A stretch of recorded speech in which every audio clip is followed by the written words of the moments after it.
What's up, folks? Heinz Morning Update. Groundhog Day for bullishness. Um, Evidently, yesterday or the day before, the Fed day was just kind of a flush. This was just to recalibrate. They did this earlier last month to shake out any weak longs, and then we get back into a not overbought scenario. So, uh, yesterday we parked up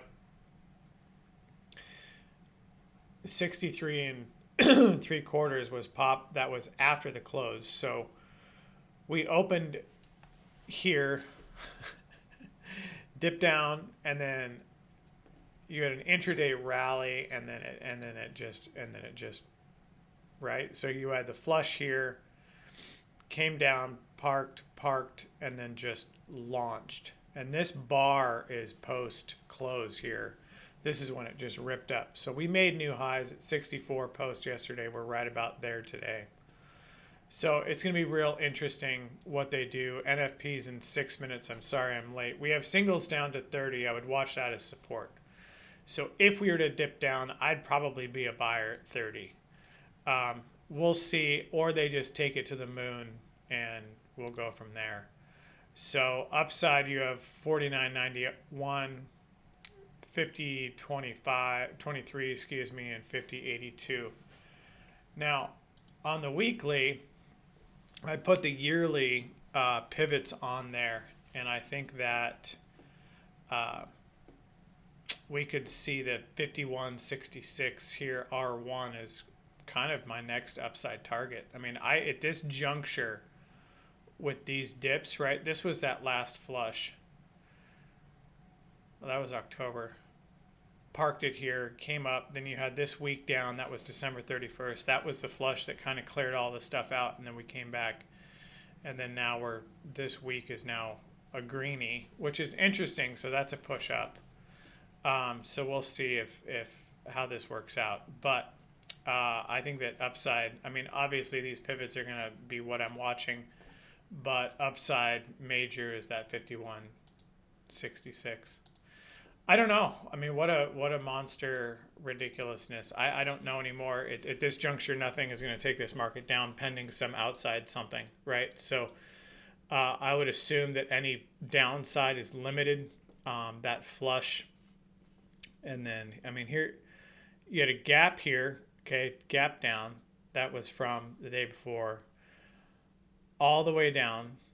Now we're going to open up above that gap, which is crazy. You still have two gaps down here. This is just wild price action. So as of now, I mean, ES is at 49.57. We closed at '06, and I think there's a 26 point range. So we're going to open up above that all-time high.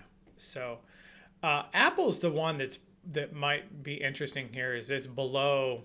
It's 200 as of now. 182 and change is its 200, and it's below that. So this could poop in the punch bowl, but as of now, Meta and all that stuff are just rocketing. Nvidia is up at 940, so it's up 11 points. Euro pop, that was a crazy squeeze right back up to the 50. I'm watching that. We'll see if that crosses the 50.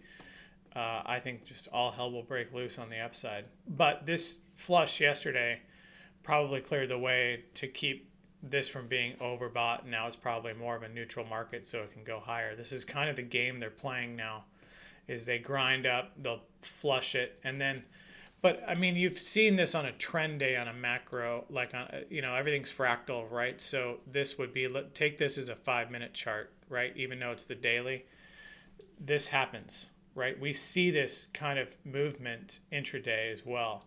So that's kind of, just imagine this is just one big trend day, and they're just not letting it correct at all.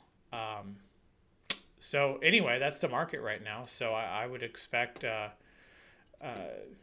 we could definitely go higher. We could flip this around and swap down. The way we bounced back yesterday and ripped forward, I don't see any downside risk as of now. I mean, it seems they just will not let this drop. So if that's the game, then we play the game. That's all. Everyone says, "Oh, it should go down. It should do this. It should do that." Well, this is the market. So we are trading the market. Anyway, I'll be in the room all day. Stay safe, and we'll see what NFP brings.